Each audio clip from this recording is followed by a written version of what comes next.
오늘 고린도서 12장 5절로 10절 말씀을 통해서 하나님의 은혜를 항상 경험하는 셀교회라는 제목으로 하나님 말씀 증거하겠습니다.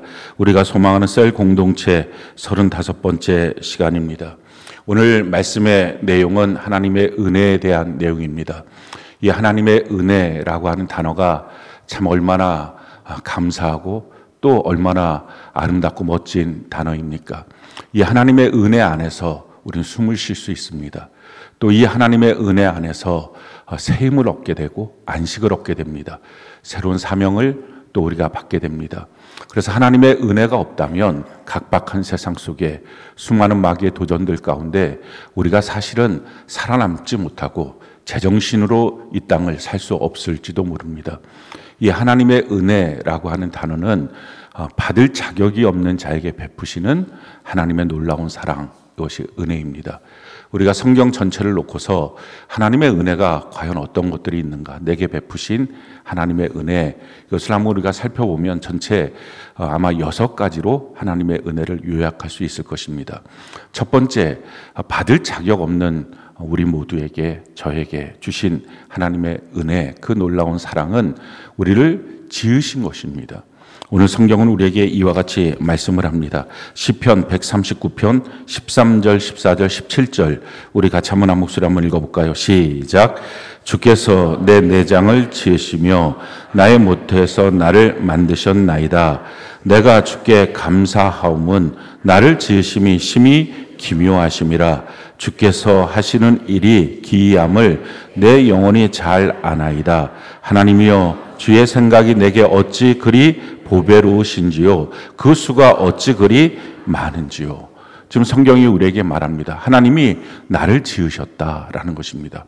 우리가 우리 부모들이 나를 낳았다라고 말하죠. 근데 사실은 오늘 본문이 뭐라고 말합니까? 내 어머니 그 모태에서 하나님이 나를 지으셨다는 것입니다. 그러니까 그냥 부모로부터 유전을 이어받아서 태어난 게 아니라 하나님은 아담과 하와 이 둘만 빚어서 창조하신 것이 아니라 우리 한 사람 한 사람을 하나님이 그 모태에서 우리를 다 빚어 주셨다는 것입니다. 그래서 내 모습 이대로 하나님 지금 만들어 놓으신 것입니다. 이 안에 하나님의 계획이 있습니다. 하나님의 뜻이 있습니다.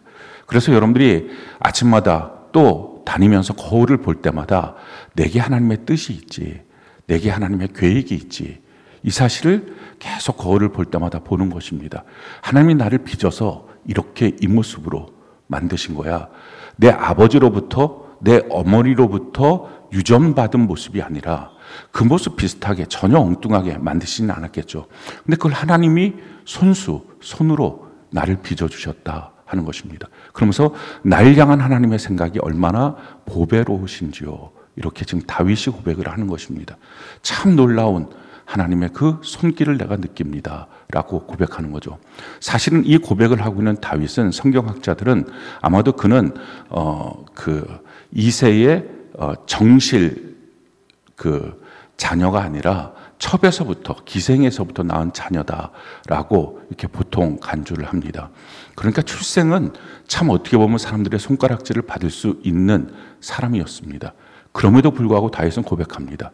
하나님은 나를 그 모태에서 하나님이 만들어 주셨다. 하나님이 지으셨다.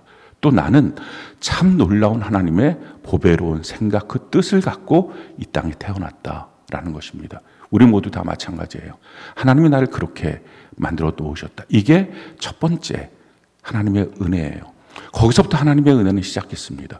그리고 두 번째 하나님의 은혜는 그렇게 하나님이 나를 멋지게 만들어 놓으셨음에도 불구하고 우리가 그걸 전혀 이해하지도 못하고 알지도 못했죠. 그래서 내 마음대로 행했습니다. 내 마음대로 그냥 살아온 거예요. 그냥 하나님의 말씀에 어긋나게 범죄하고, 뭐 태어날 때부터 교회에 있었던 모태신앙이라고 해도 소용없습니다.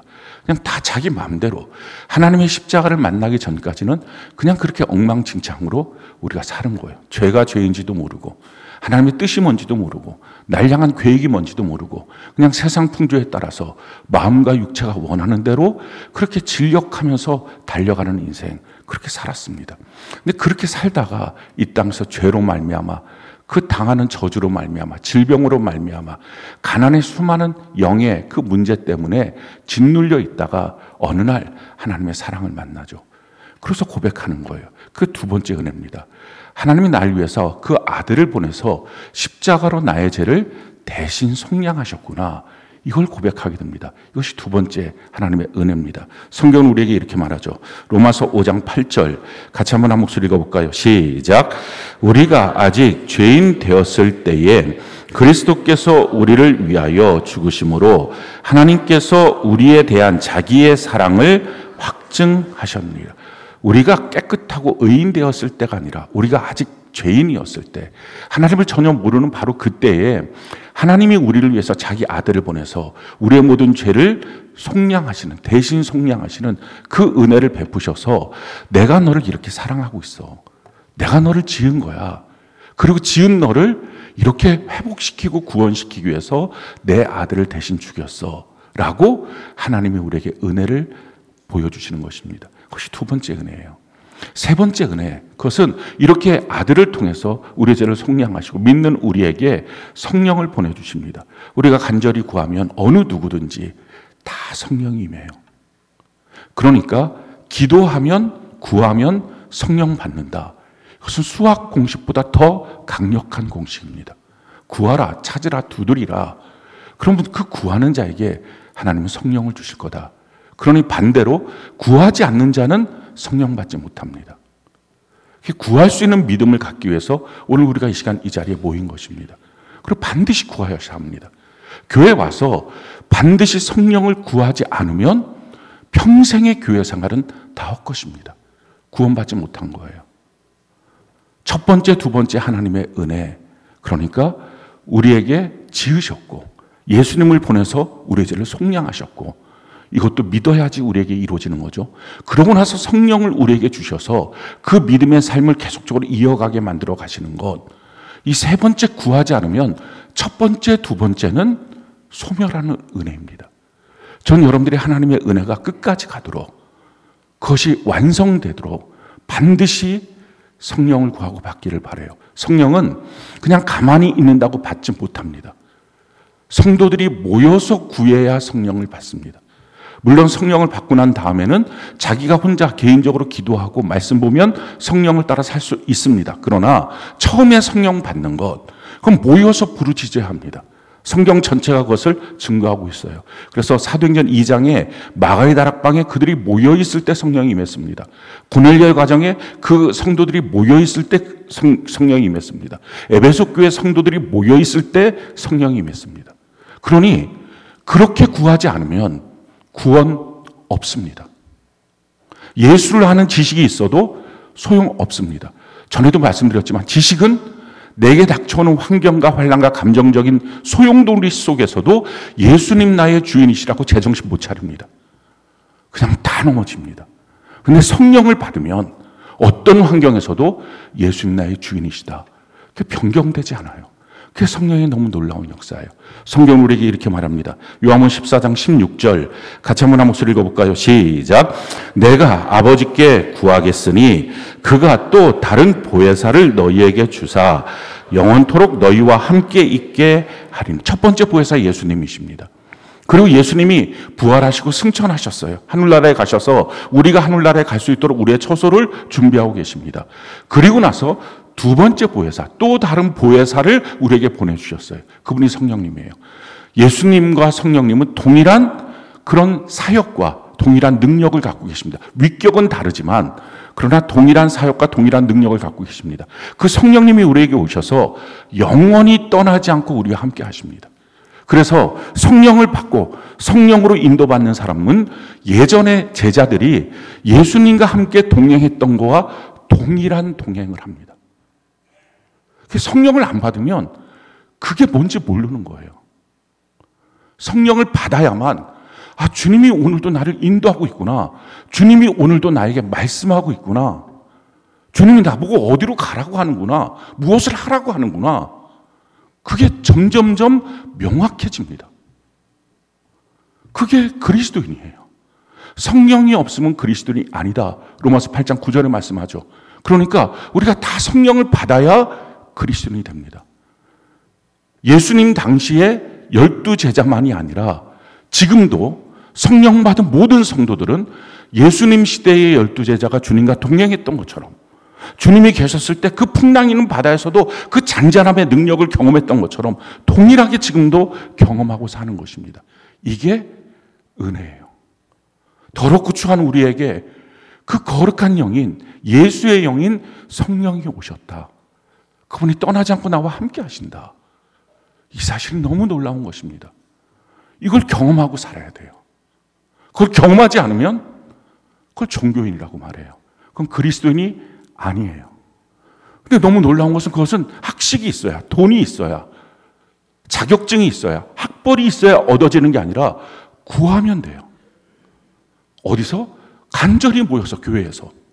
그래서 우리 교회는 에스라 기도회 수요일날 저녁 8시에 있어요. 참석하라는 것입니다. 구원 받아야죠. 교회를 나왔는데. 그 시간 내는 것이 뭐가 어려워요? 시간 내야죠. 또 주일날 모여서 간절히 기도할 때 진짜 기도해야죠. 성령 받으세요. 내년도에는 제가 며칠 전서부터 제 마음속에 계속 감동하는 것이 교회는 누구나 와도 돼요. 그러나 직분과 직책은 아무나 받으면 안 되는 것이라고 하는 마음이 계속 들어요. 그래서 내년도가 되면 아직 분명하게 하나님의 말씀을 받지는 않았고 저의 느낌이 그런데 우리 교회는 모든 직분자, 집사, 장로, 권사, 목사 또 모든 직책자, 모든 지금 셀장, 팀장 이런 봉사자들 성령으로 거듭났습니까? 예수님 주인이십니까? 이걸 물어보려고 그래요. 아니라 그러면 그거 내려놓으시라고. 집사, 장로, 권사, 목사, 직책들, 셀장, 팀장 이거 내려놓으셔야 된다고. 아무나 와도 되지만 누구나 리더십을 가져서는 안 돼요. 그게 교회예요. 왜냐하면 교회는 진짜 하나님의 몸이니까. 그게 이제 이루어져서 우리가 말하고 있는 성경적 바로 그 교회. 올해 목적이 뭡니까? 에스라 기도회를 통한 성령 충만함. 또 한 가지가 셀교회 완성. 그동안 우리가 해왔던 매 성경 통독을 통한 성경. 그리고 성령, 교회. 이걸 붙잡고 있었으면 그러면 당연히 성령으로 말미암아 거듭났겠죠. 그렇게 되는 성경 그대로의 교회, 성경적 교회를 이루는 내년도 2026년이 우리 교회 성경적 교회 원년이 될 수 있도록 그렇게 천명하고 세워지려고 합니다. 진짜 교회 만드는 것. 조건이 뭐예요? 성령 받아야 돼요. 근데 누가 받아요? 구하면 받아요. 왜 구하지 않아요? 첫째, 믿음이 없어서. 사실 이게 첫째가 다예요. 두 번째, 고집인데 믿음이 있으면 제대로 들었으면 알았으면 고집은 없어져요. 그러니까 정말 성령 받아서 신앙생활 합시다.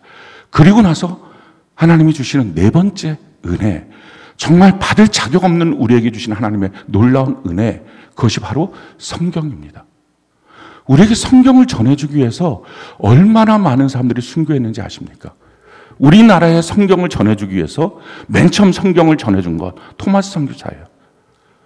그 제너럴 호에 타고서 평양 그 대동강에 가서 처음에 딱 잡혀갖고 목베임을 당하는 그 순간에 저를 목베어 죽이십시오. 근데 이거는 전해주세요. 하고 전해준 게 성경입니다. 20살 먹은 그 청년이 전혀 알 수도 없는 나라에 와서 목베임을 당하면서 전해준 성경. 근데 그 성경의 가치를 알까요? 전혀 모르잖아요. 그러니까 그걸 뜯어서 자기 종이는 좋으니까 집에 벽지로 만들었어요. 벽지로 만들어서 그냥 뒹굴뒹굴 하고 있는 어느 날 글이 보이니까 사람이 그 글을 읽기 시작했어요. 그러다가 예수 믿었어요. 그게 처음에 만들어졌던 평양에 있는 교회입니다. 성경으로 시작한 것. 이런 너무 놀라운 일들이 지금도 성경을 전해주기 위해서 얼마나 많은 사람들이 순교를 당하고 핍박을 당하고 있는지 몰라요. 그 성경을 저와 여러분들에게 전해주신 거예요. 읽으라고. 하나님의 분명한 뜻이 여기 있다고. 이걸 정확하게 알라고 성경을 주신 것입니다. 이것이 다섯 번째 하나님이 우리에게 베푸신 사랑. 너무 놀라운 은혜예요. 받을 자격 없고 오늘날에 그 성경을 받아갖고 읽지도 않은 그 사람들한테 그걸 주려고 누구는 목숨을 건 거예요. 성경이 우리에게 이렇게 말합니다. 디모데후서 3장 15절로 17절 같이 한번 목소리 한번 읽어볼까요? 시작. 또 어려서부터 성경을 알았나니 성경은 능히 너로 하여금 그리스도 예수 안에 있는 믿음으로 말미암아 구원에 이르는 지혜가 있게 하느니라. 모든 성경은 하나님의 감동으로 된 것으로 교훈과 책망과 바르게 함과 의로 교육하기에 유익하니 이는 하나님의 사람으로 온전하게 하며 모든 선한 일을 행할 능력을 갖추게 하려 함이라. 하나님의 사람으로 온전하게 만드는 것, 모든 선한 일을 할 수 있는 그 능력을 주는 것, 그리고 구원에 이르는 길을 아주 정확하게 가르쳐 주는 것, 이게 바로 성경입니다. 우리에게 이 성경을 주셨다는 것. 얼마나 많은 사람들이 이 성경을 위해서 2000년의 기독교 역사 속에 성경 하나 때문에 죽은 사람이 얼마나 많습니까? 아니, 북한 땅에 성경이 집에 있는 것이 발견됐다고 불우도저하러 갔다가 뉘어놓고 발서부터 깔아서 우두둑 뼈 부러지는 소리 나면서 죽어가면서 하나님을 찬양했던 그 많은 북한 땅에 있는 지하교회 성도들, 성경을 다 뺏겨서 극동방송을 통해서 성경을 읽어주세요. 찬송을 우리에게 들려주세요. 그렇게 하면서 신앙생활합니다. 우리에게 성경을 주셨다는 것. 그러니까 성경이 있는데 안 읽는 사람은 마지막 날 북한에 있었던 그 사람들 앞에서 저것들은 뭐예요? 한 명도 구원받을 수 없어요. 그들과 똑같은 기준으로 심판하실 텐데. 그리고 요한계시록 22장 18절 19절에 성경대로 심판하시겠다. 더해도 안 되고 덜해도 안 되고 주님 분명히 말씀하셨어요.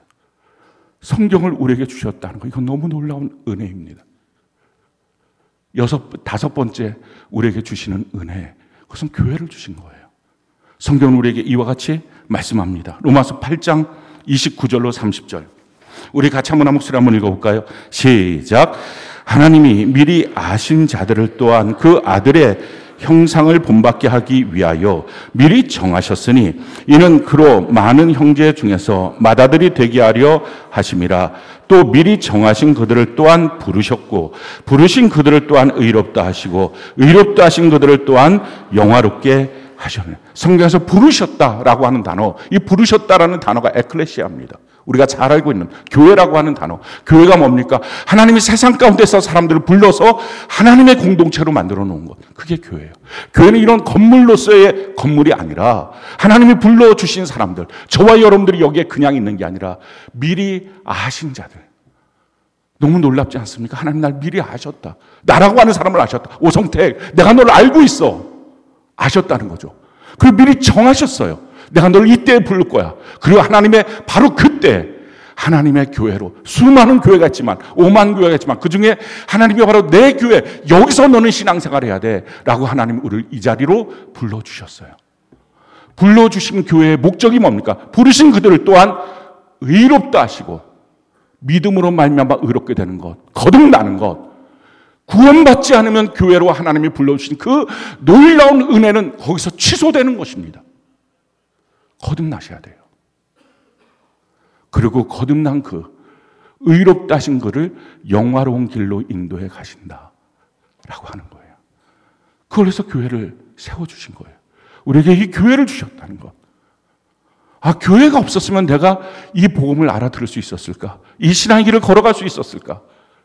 이게 하나님이 내게 베푸신 참 너무 놀라운 하나님의 은혜구나 하는 것을 깨닫게 됩니다. 마지막 6번째 은혜, 그것은 천국이에요. 저는 천국을 생각할 때마다 주님의 사랑을 부인할 수가 없어요. 얼마나 사랑하면 주님이 저한테 이렇게 하시는 거예요. 난 너랑 영원히 있고 싶어. 그래서 만들었어, 천국. 잠깐 있다 사라지는 존재가 아니라 나는 너랑 영원히 함께하고 싶어. 그래서 나의 모든 지혜를 통해서, 모든 능력을 통해서 가장 아름다운 것을 만들었어, 천국. 너 여기 와야 돼. 저한테만 그런 게 아니라 여러분들 한 사람 한 사람 이름을 불러서 그 천국을 만드셔서 우리에게 천국에 오게 하기 위해서 오늘 교회로 부르시고 성경을 읽게 하시고 성령을 받게 하시고 예수님 십자가를 통해서 우리의 죄를 속량하시고 그 일이 다 가능하도록 하나님이 나를 지어주신 존재가 되었다. 우리는 원숭이 후예가 아니에요. 우리는 아메바로부터 나온 게 아니에요. 우리는 우연히 이 땅에서 어떻게 떨어진 존재가 아니에요. 살다 보니 이렇게 살았다. 이런 존재가 아니에요. 하나님의 계획과 뜻이 있어서 그 놀라운 사랑 가운데 우리를 지금 시간 은혜를 베푸시고 불러주신 것입니다. 사랑하는 성도 여러분, 전 여러분들 이 하나님의 은혜를 다 받는 귀한 역사 있기를 바랍니다. 이 은혜를 머리로 알면 그냥 지식이에요. 그건 별로 의미가 없어요. 가슴으로 느껴야 돼요. 오늘 예배 시간에 저는 여러분들이 이 은혜가 가슴으로 툭 들어왔으면 좋겠어요. 이게 가슴으로 들어오고 나면 이런 마음이 들어요. 내가 이런 지나친 사랑을 받고 있다고? 받은 존재라고? 달라요, 사람이. 아무도 날 사랑해주는 사람이 없다고 생각했던 그 사람이 어느 날 제가 너무 놀라운 사랑을 받고 있었다는 걸 깨닫는 순간에 완전히 자기의 인생의 길과 생각이 바뀌어지는 것처럼 완전히 바뀌어져요. 그게 은혜예요. 하나님 나한테 이런 은혜를 베풀어 주셨다. 이런 사랑을 베풀어 주셨다. 전 여러분들 이것을 가슴으로 툭 하고 만났으면 좋겠어요. 그럼 이걸 만나면 어떻게 바뀌어질까요, 사람이? 성경은 크게 세 가지가 바뀌어요. 제일 첫 번째, 염려, 걱정, 근심이 없어요. 당연하지 않겠어요? 전능하신 하나님, 전지하신 하나님, 세상 모든 것을 만들고 창조하신 그 하나님이, 마지막 심판하고 통치하시는 그 하나님이 날 이처럼 사랑해? 그러면 우리가 이 땅을 사는 동안 돈 때문에 걱정할까? 병 때문에 걱정할까? 관계 때문에 걱정할까? 걱정할 게 아무것도 없어요. 성경은 우리에게 이렇게 말하는 거죠. 로마서 8장 32절. 우리 같이 한번 목소리 한번 읽어볼까요? 시작. 자기 아들을 아끼지 아니하시고 우리 모든 사람을 위하여 내주시니가 어찌 그 아들과 함께 모든 것을 우리에게 주시지 아니하겠느냐. 그렇습니다. 아들까지 주신 분이 나머지 우리의 삶 속에 뭘 인색하게 구시겠느냐. 풍성한 하나님. 넉넉하게 주신다. 이게 마음으로 탁 닿으면 뭐 때문에 그렇게 조바심냅니까? 뭐 때문에 그렇게 종종거림으로 뛰어다닙니까? 염려, 걱정, 근심 이게 없어요. 그래서 그리스도인, 은혜 받은 성도, 진짜 그리스도인은요, 염려하지 않는 사람이라고 하는 별명을 초대교회에서부터 받은 거예요. 너는 아무것도 염려하지 말고, 염려가 있다면 염려의 문제가 해결돼야만 되는 게 아니라 오늘 이 은혜가 가슴으로 탁 들어오시기 바라요. 그게 그리스도인이에요. 나한테 이런 놀라운 일을 베푸셨구나. 자, 두 번째, 하나님의 이 놀라운 사랑이 우리의 가슴에 딱 닿으면 나타나는 현상, 우리의 삶 속에요, 열등감이 없어져요. 성경은 우리에게 이렇게 말합니다. 로마서 8장 34절, 우리 같이 한번 한 목소리 한번 읽어볼까요? 시작. 누가 정죄하리요? 죽으실 뿐 아니라 다시 살아나신 이는 그리스도 예수시니 그는 하나님의 우편에 계신 자요 우리를 위하여 간구하시는 자신. 누가 정죄하리요? 여러분, 정죄받는다는 말이 바로 이런 말이에요. 우리가 알기 쉬운 말로 말하면 열등감 안 갖는다는 거예요. 사람이 열등감 때문에 별 이상한 짓을 다 합니다. 진짜. 열등감 때문에 자기를 과다하게 포장하고, 그리고 뭔가 괜찮은 것처럼 보이면 으쓱거리고 교만하고, 근데 그것이 조금이라도 벗겨지고 상처가 나면 축 꺼져서 위축되고, 그래갖고 그냥 자존심 상한다 그러고 계속 피해자 코스프레하고, 그러니까 자기가 그냥 열등감들 아래로 그냥 뚝 떨어져요. 이상한 사람이 돼요. 조울증 걸린 사람처럼 팍 높아졌다 뚝 떨어졌다. 말도 막 높아졌다 뚝 떨어졌다. 근데 은혜를 만나면 그게 없어져요. 뭐 약점, 허점, 단점, 그게 열등감이 안 돼요. 도리어 하나님 앞에 자랑이 돼요. 지금 이 바울처럼 나의 약점을 난 자랑한다. 자랑하는 거예요. 와, 이런데 주님이 나한테 은혜를 베푸셨어. 이런 나한테 주님이 이렇게 놀라운 사랑을 나한테 베푸셨어. 그걸 자랑하는 거예요. 완전히 달라져요. 세 번째, 이 은혜가 가슴으로 탁 와서 닿으면요, 두려워하지 않아요. 얼마나 많은 사람이 세상을 두려워하고 삽니까? 두려워하지 않아요. 그러니까 위축되지를 않아요. 성경은 우리에게 이렇게 말해요. 로마서 8장 37절. 우리 같이 한번 목소리 한번 읽어볼까요? 시작. 그러나 이 모든 일에 우리를 사랑하시는 이로 말미암아 우리가 넉넉히 이기느니라. 모든 일에 이겨요. 한두 개 잘하는 거에 이기는 게 아니라 모든 일에 이겨요. 이게 은혜의 힘이에요. 그래서 두려운 게 없어요. 위축될 게 없어요. 전 여러분들이 이런 은혜가 경험되기를 바라요. 이게 지식으로 이런 사랑 베푸셨지, 이런 사랑 베푸셨지. 그래갖고 막 셀레브 때 종종 말 막 하고, 근데 사실은 두려워하고, 열등감에 빠지고, 자기를 과다 포장하고, 자기를 막 감추려고 그러고, 감추는 게 너무 많고, 그리고 염려, 걱정, 근심이 계속 떠나질 않고, 이런 사람 말고, 진짜 말로는 다 표현 못해도, 그냥 주님 안에서 열등감도 없고, 위축됨도 없고 염려도 없고 그렇게 사는 삶. 이게 은혜를 만난 사람이에요. 저도 여러분들 이 은혜가 가슴에 와서 탁 붙는, 닿는 그 놀라운 경험이 오늘 예배 가운데 있는 귀한 역사가 되기를 바랍니다. 자, 그렇다면 이 은혜를 어떻게 받을까요? 3대 착각은요, 은혜를 알면 받는다고 생각해요. 또는 가만히 있으면 하나님이 나한테 은혜를 툭하니 던져준다고 생각해요. 근데 성경은 단 한 번도 너가 집에서 가만히 누워있으면, TV 보고 있으면, 딴짓하고 있으면, 또는 잠자고 있으면 은혜가 아주 툭툭 쏟아진다, 한 번도 없어요. 그러면 언제 어떻게 하나님이 은혜를 주십니까? 성경은 우리에게 이렇게 말씀하고 있어요. 히브리서 4장 16절 같이 한번 목소리 한번 읽어볼까요? 시작. 그러므로 우리는 긍휼하심을 받고 때를 따라 돕는 은혜를 얻기 위하여 은혜의 보좌 앞에 담대히 나아갈 것이니라. 아멘. 은혜의 보좌 앞에 담대히 나가는 거예요. 이 한 시간 동안, 지금 예배드리는 이 한 시간 동안 하나님 은혜 주시는 거예요. 그런데 이 한 시간도 제대로 못 지켜서 졸다 깨나다 애 데리고 왔다 갔다 하고 딴짓하고 언제 은혜를 경험해요? 언제? 정말 집중해서 은혜 받아야 돼요. 이 예배 시간이, 은혜의 보좌 앞에 담대히 나가는 그 시간이 하나님의 은혜 받는 시간이에요. 유일한 시간이에요. 유일한 시간. 하나님의 은혜가 임하는 유일한 시간. 주일날 바로 이 시간. 어떤 가치로 내가 살아야 될 것인지. 이게 지식이 아니라 가슴에 탁 닿는 거. 그래서 주일날 온전하게 하나님 앞에 예배드리지 못한 사람의 특징, 염려, 걱정, 근심이 계속 있고 열등감이 있어서 자기를 감추고 아주 자기를 극도로 포장하고 자기가 막 높아졌다 떨어졌다 이렇게 하고 미래 일에 대해서 항상 염려하고 걱정하고 이것만 끄집어 당겨서 염려하고 이렇게 살아요. 그리스도인이라고 하는데 그리스도인이 아니에요. 정말 이 한 시간의 예배가 내게 얼마나 중요한지, 모이고 나서 셀로 모여서 드린 그 예배가 내게 얼마나 중요한지. 주일날 본당 예배와 셀 예배는 한 세트잖아요. 그렇게 드린 그 예배가 내 인생을 얼마나 바꿀 수 있는지. 이 시간에만 은혜를 주어요. 집에서 다른데 누워있을 때 주는 게 아니라.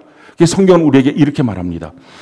시편 73편 1절, 6절, 13절, 14절, 17절, 18절, 28절 우리 같이 한번 한 목소리 한번 읽어볼까요? 시작. 하나님이 참으로 이스라엘 중 마음이 청결한 자에게 선을 행하시나 나는 거의 넘어질 뻔하였고 나의 걸음이 미끄러질 뻔하였으니 이는 내가 악인의 형통함을 보고 오만한 자를 질투하였음이로다. 그들은 죽을 때에도 고통이 없고 그 힘이 강건하며 사람들이 당하는 고난이 그들에게는 없고 사람들이 당하는 재앙도 그들에게 없나니 그러므로 교만이 그들의 목걸이요 강포가 그들의 옷이며 내가 내 마음을 깨끗하게 하며 내 손을 씻어 무지하게 다 한 것이 실로 헛되도다. 나는 종일 재난을 당하며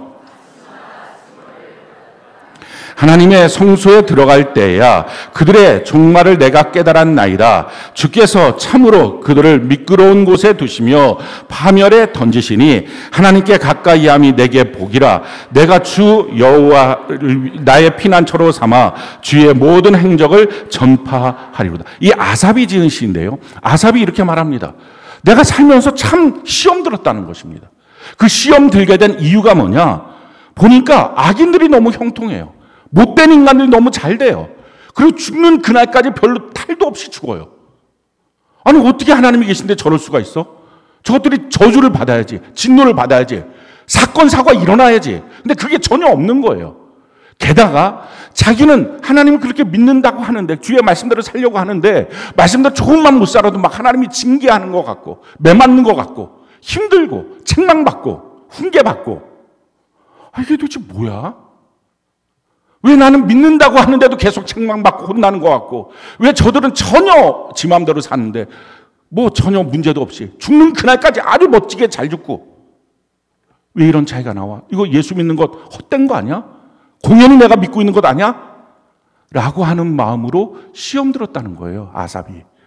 이 아삽이 찬양단 리더였었거든요. 시험 들은 거예요. 자, 그런 상태에서 그가 어떻게 회복이 됩니까? 내가 성소에 들어갈 때 깨닫게 됐다는 거예요. 그들이 멀쩡하게 잘 산 게 아니라 하나님이 그들을 정말 미끄럽고 위태한 곳에 세워놨었구나.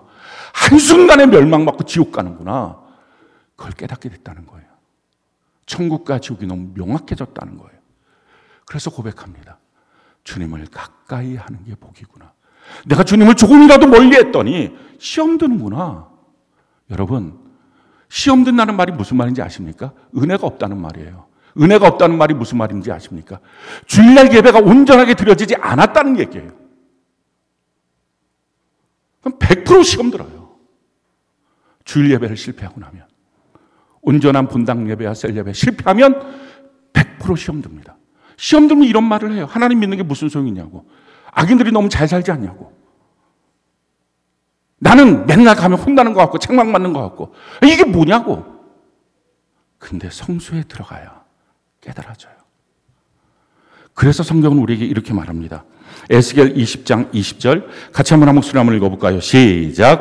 또 나의 안식일을 거룩하게 할지어다. 이것이 나와 너희 사이의 표징이 되어 내가 여호와 너희 하나님인 줄 너희가 알게 하리라 하였도다. 안식일을 거룩하게 지켜라. 주일 성수 온전하게 하라. 내 교회에서 주일 성수 온전하게 하는 것, 그것이 하나님의 백성이라고 하는 표징이다. 그 표시도 없으니 그거 어떻게 하나님하고 도와달라고 하면 도와주겠어요? 중보기도로 몇 번은 이루어져도 결국 자기 인생은 점점 피폐해지는 것입니다.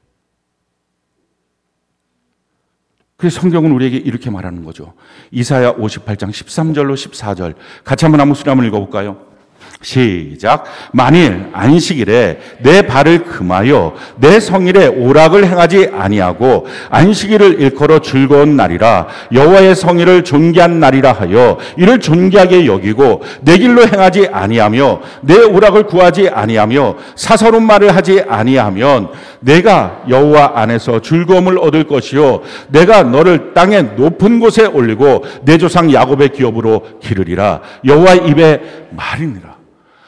하나님의 입의 말이라고 하나님이 아주 딱 인증을 해버리신 거예요. 너 마음 안에 즐거움을 줄 것이고 야곱의 기업처럼 한 나라의 GNP보다 더 많은 부여로 내가 너를 채워줄 것이다.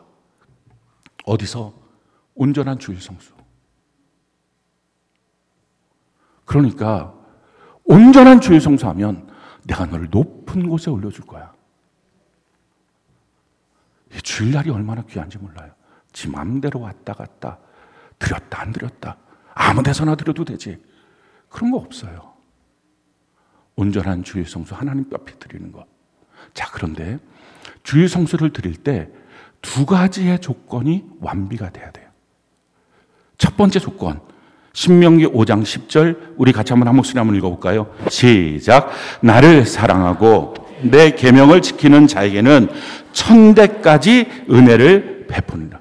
하나님 앞에 나서 주일날 은혜를 받습니다. 그 은혜가 나와 내 자녀에게 계속 이어져서 천대까지 은혜가 임하게 하는 방법, 하나님을 사랑하는 거예요. 마음을 다해서, 목숨을 다해서, 뜻을 다해서, 성품을 다해서 내 모든 것들보다 더 하나님을 사랑하는 거예요. 이 시간 여러분들이 나왔어요. 여기서 예배를 드리고 있어요. 자, 그러면 여러분들의 마음은 어때야 됩니까? 내 가족보다, 내 직장보다, 내 자신보다, 내 건강보다, 내 재물보다, 내 어떤 것보다 내가 이 시간 주님을 더 사랑합니다. 최소한 이 시간만큼은. 집에 가서는 여러분들 마음이 또 어떻게 바뀔지 모르겠어요. 회사 가면 여러분들의 마음이 또 어떻게 바뀔지 모르겠어요. 그러나 최소한 이 시간만큼은 내가 주님보다 더 많이 사랑한 것 없습니다 하는 것, 진실한 고백. 이걸 갖고 주일날 나오는 거예요. 또 하나 해야 돼요. 성경이 이렇게 말합니다. 느헤미야 5장 19절 같이 한번 목소리 한번 읽어볼까요? 시작. 내 하나님이여 내가 이 백성을 위하여 행한 모든 일을 기억하사 내게 은혜를 베푸시옵소서. 내가 내 백성들 주의 몸된 교회를 위하여 행한 모든 일들, 그러니 그냥 예배만 딸랑 드리고 돌아가는 게 아니라 뭐래도 하십시오. 이 은혜 받도록 하기 위해서 우리 위해서 특별히 하는 것, 전 성도 청소하는 것, 그거라도 하십시오. 그게 불만입니까? 청소는 아주 막노동자들이 하는 것 같습니까? 이런 말도 안 되는 인생이 어디 있어요? 하나님 앞에 뭐래도 하는 것, 내가 내 백성들을 위해서 뭐래도 하고 있는 것, 그게 기억하사 은혜를 베풀어 주는 거예요. 자, 그러니까 은혜는 주일날 와요. 주일날 우리에게 부어줍니다. 그런데 그 은혜가 부어질 때, 그래서 주일 성수가 너무 중요해요. 그 은혜가 부어질 때 꼭 필요한 것, 내 마음이 무엇보다 이 시간 주님만을 사랑합니다. 그리고 내가 주의 교회 공동체 안에서 뭐래도 내가 섬기겠습니다. 내 옆에 있는 사람 누구에게라도 나는 섬기는 자가 되겠습니다. 그 마음을 갖고, 그 행위를 갖고 주일날 예배를 드리십시오. 그러면 그렇게 하는 사람들 90%는 다 하나님의 이 은혜가 가슴에 턱 와서 닿을 거예요. 내가 이렇게 사랑받는 사람이구나, 이걸 깨닫게 됩니다. 그런데 그렇게 했는데 은혜를 못 받는 사람들이 있어요. 주일 성수 매번 하고, 그러니까 모태신앙 쪽이나 어렸을 때부터 교회 다녀서 주일날은 당연히 교회 가야지 뭐 이렇게 하고 오는 사람들이 있어요. 그런데 은혜가 없는 사람들이 있어요. 하나님, 내가 이렇게 하나님의 사랑을 바꾸는 자구나, 이게 진짜 지식으로 알아도 자기 마음속에 턱 닿아서 염려도 없고 위축됨도 없고 자기 자신을 과대포장하지도 않고 열등감도 없고 이런 인생으로 바뀌어지지가 않는, 이건 자기가 노력해서 바꾸는 게 아니라 저절로 사랑받으면 바뀌어지는 거거든요. 근데 그게 없는 사람들이 있어요. 왜 그럴까? 그게 오늘 성경 본문이에요. 오늘 사도 바울이 뭐라고 말합니까? 난 하나님께 나갈 때 내 약함을 갖고 나간다. 지금 이 말의 본문의 내용이 뭐냐면은 사도 바울이 하나님 앞에 그 육체의 가시가 있었다, 사탄의 가시가 있었다 라고 고백해요. 어떤 사람들은 안질이다, 어떤 사람은 간질이다, 뭐 이렇게 여러 가지로 얘기하지만 구체적으로 그것이 뭔지는 우리는 모르겠어요. 그렇지만 어떻게 하든지 사도 바울이 봤을 때 자기 사역에 너무 심각한 자기 안에 장애물이 있었어요. 그 장애물 때문에 3번씩 기도를 한 거예요. 이걸 좀 제거시켜 주세요. 근데 그때 하나님이 하신 말씀이에요. 예수님이 내 은혜가 내게 좋게, 그리고 나의 은혜는 너의 약함 가운데서 머물러 있어 라는 거예요. 여러분들이 하나님께 나올 때 어떻게 나옵니까? 자신의 약함으로 나옵니까? 강함으로 나옵니까? 나의 틀림으로 나옵니까? 나의 옳음으로 나옵니까? 내가 옳다, 이런 마음, 그 마음으로 갖고 나오면 뭘 해도 은혜는 없어요. 성경이 우리에게 이렇게 말씀을 합니다. 시편 51편 17절 우리 같이 한번 목소리 한번 읽어볼까요? 시작. 하나님께서 구하시는 제사는 상한 심령이라 하나님이여 상하고 통회하는 마음을 주께서 멸시하지 아니하시리이다. 하나님은요 우리의 상한 마음을 받으세요. 참 내가 형편없습니다, 그 마음, 이걸 받으세요. 어떤 사람들은 교회 나올 때 제가 좀 떳떳하지 못해서 못 나와요. 아직도 술, 담배 하고 있으니까 교회 못 나와요. 끊어야 되겠죠. 성령의 감동으로 교회 나와서 1년 안에 다 끊어야 되겠죠.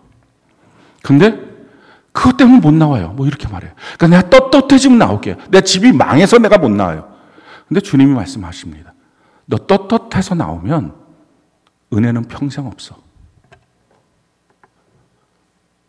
너의 상한 심정, 너의 약함, 내가 그걸 보는 거야 라고 말씀하시는 거예요. 성경은 우리에게 이렇게 말합니다. 야고보서 4장 6절, 우리 같이 한번 목소리 한번 읽어볼까요? 시작. 그러나 더욱 큰 은혜를 주시나니 그러므로 일렀으되 하나님이 교만한 자를 물리치시고 겸손한 자에게 은혜를 주신다 하였느니라. 겸손해야 은혜 받아요. 나의 옳음. 아니, 내가 옳다 생각하면 예수님이 틀렸다는 얘기잖아요. 어떻게 은혜를 받아요? 말씀이 틀렸다는 얘기잖아요. 내가 옳으니까. 그럼 어떻게 은혜를 받아요? 그리고 교회가 틀렸다는 거잖아요. 교회가 뭐예요? 그냥 교회, 세종학교 이게 아니라 교회 공동체, 셀 안에서 저 인간이 틀린 인간이야. 내가 옳은 인간이야. 교회를 향해서 너 틀렸어. 내가 맞아. 라고 하는 사람이 어떻게 은혜를 받아요? 주의 사자를 향해서 당신 틀렸어. 내가 맞아. 어떻게 은혜를 받아요? 그러니까 내가 틀리고 주님이 옳습니다. 내가 틀리고 교회가 옳습니다. 내가 틀리고 말씀이 옳습니다. 내가 틀리고 주의 사자가 옳습니다. 이 믿음으로 장착되어 있는 사람만 평생 하나님의 은혜가 머물러 있어요. 이게 은혜 받는 방법이에요. 지금 여러분들은 어떻습니까? 은혜가 없으면 뭐예요? 뭐 이렇게 두렵게 살고 위축돼서 살고 열등감 갖고 살고 겁내면서 살고 그러면서 사실은 내가 오라. 근데 겁나. 내가 오라. 걱정돼. 내가 오라. 염려투성이야. 평생 그렇게 옳게 살려고 해요. 뭐예요 그게? 은혜가 없는 인생. 가장 불행하고 불쌍한 인생. 사랑하는 성도 여러분, 이 시간에 지금 은혜가 임하거든요. 그러면 저는 여러분들이 다 은혜를 받기를 바랍니다. 어떻게 해야 돼요? 주일날 주님 앞에 나왔습니다. 여러 가지 마음을 갖고 나왔겠죠. 근데 이 시간 말씀을 듣고 교정이 돼야 돼요. 하나님 말씀을 듣고 내가 교정합니다. 내가 옳음이 아니라 내가 틀렸습니다. 내가 틀린 사람입니다. 하고 하나님께 나오십시오. 나의 모든 것들보다 내가 주님을 더 사랑합니다. 내가 주의 몸된 교회를 섬기는 자로 살겠습니다. 이 마음을 가지십시오. 그러면 주님의 그 보수 같은 은혜, 그게 지금 여러분들에게 부어질 거예요. 자, 은혜 받고 나면 어떻게 될까요? 고린도후서 6장 1절에 은혜 헛되이 받지 말라. 그리고 디모데후서 2장에 은혜 받을 때 이렇게 말씀합니다. 디모데후서 2장 1절로 2절. 우리 같이 한번 한 목소리 한번 읽어볼까요? 시작. 내 아들아, 그러므로 너는 그리스도 예수 안에 있는 은혜 가운데서 강하고 또 내가 많은 증인 앞에서 내게 들은 바를 충성된 사람들에게 부탁하라. 그들이 또 다른 사람들을 가르칠 수 있으리라. 은혜 속에 강하십시오. 다시 요동치지 마십시오. 다시 뿌리채 흔들리지 마십시오. 강하여져서 군사처럼 나를 부르신 주님 앞에 내 자신을 기쁘게 하지 말고 주님을 기쁘시게 하는 자로, 경기자처럼 법대로 주님 말씀대로 해서 1등한 인생. 어떻게 하든지 그냥 꼬두발이라도 붙으면 되지. 그거 아니에요. 은혜 받고 나면 내가 1등하는 사람 돼야지. 주님이 기억하는 자가 돼야지. 농부처럼 수고해야지. 농부 수고는 어떻게 합니까? 때를 따라 수고합니다. 농사지는 때가 있잖아요. 그러니까 자기 컨디션대로 수고하지 마시고, 오늘 컨디션이 좋네? 오늘 좀 해볼까? 오늘 뭐 컨디션이 좋네? 기도 한번 해볼까? 전도 한번 해볼까? 그거 아니고 주님이 주시는 때를 따라, 주의 몸된 교회 안에서 주의 사자를 통해서 주시는 명령에 따라, 그 때를 따라 내가 수고하겠습니다. 그게 은혜 속에 강한 삶이에요. 저도 여러분도 은혜 속에 강하고, 그래서 이 땅을 살면서 참 은혜가 항상 있는 사람, 은혜가 없는 사람은 반응이 이래요. 은혜가 참 없어요. 자기 입으로 말해요. 근데 자기가 은혜가 없어요라고 말 안 해요. 교회가 은혜가 없어요. 셀이 은혜가 없어요. 당신이 은혜가 없어요. 이렇게 말해요. 그 사람들이 다 본인이 은혜가 없는 사람이에요. 자기가 은혜가 많은 사람들은요, 너무 은혜가 풍성해요. 이렇게 말해요. 주일날 온전하게 주일 성수를 통해서 저도 여러분도 이 놀라운 하나님의 은혜를 받고 주의 사랑 가운데 거하는 귀한 역사가 넘치기를 예수님 이름으로 축원합니다.